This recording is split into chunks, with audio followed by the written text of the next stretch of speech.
About our footprint. The sunrise doesn't last all morning. A cloudburst doesn't last all day.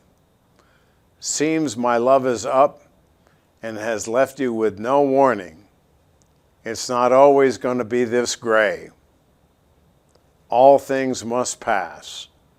All things must pass away. By George Harrison. If you were to take a hike in the Vermont woods, you might see, depends on what you're looking for, right? If you're looking for signs of those who have come before us, you'll have your work cut out for you. It's very possible that you'd find a nicely laid up stone wall that at first glance has no relevance to its surroundings.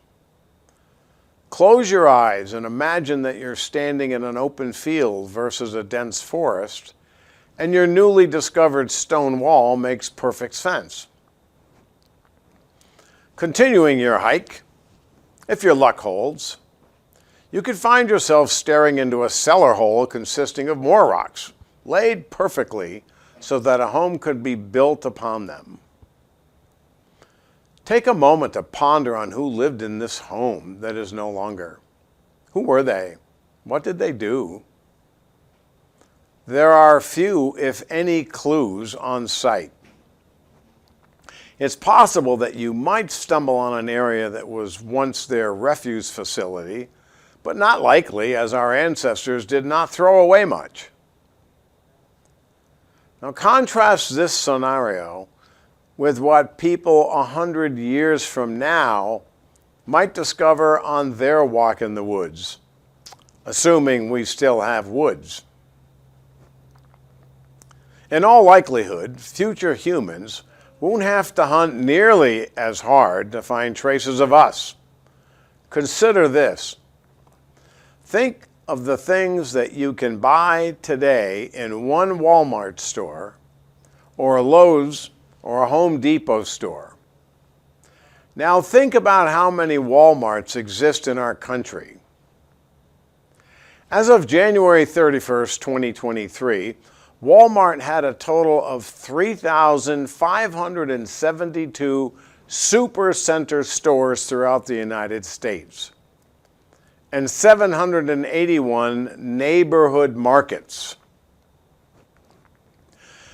There are 2,004 Home Depot stores in the United States as of April 22 of 24. As of March in 24, there are 1,815 Lowe's stores in the United States. Much of the stuff in these stores now resides in tens of millions of homes all across America. Now we're just talking about America. We're not talking about the rest of the world. Now let's say that this all stopped tonight at midnight. Suppose something like COVID, only way worse, showed up and wiped out the human race overnight. We'd all be gone. But all of this merchandise would remain. Some of it might decompose, but the overwhelming amount of stuff, which is made of plastic, would remain for who knows how long. 1,000 years? 10,000? The waste from our supposedly clean energy nuclear power plants is predicted to last somewhere between 250,000 and 500,000 years.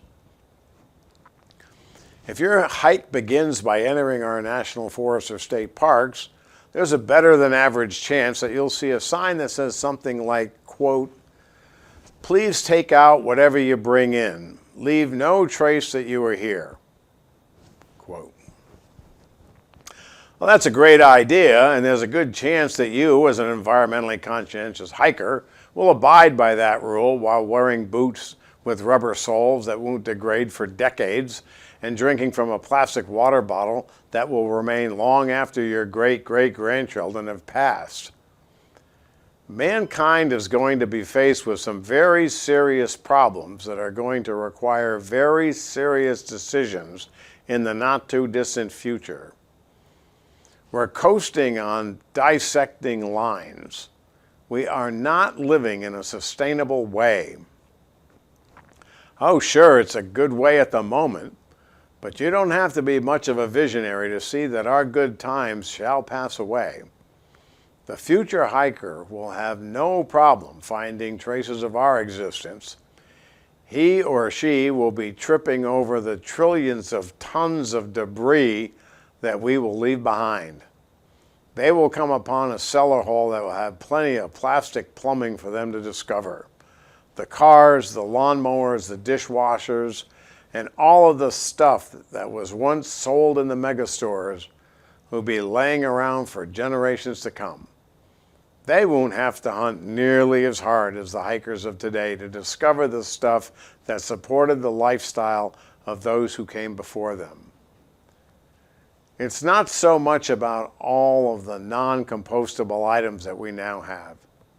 It's that we have more and more people demanding more and more stuff. In 1951, Vermont had 376,000 people. Today, 643,000 people live here. We've nearly doubled our population in 73 years. Can we afford to double it again and again and again? Maybe, or maybe all things must pass for the planet to right itself.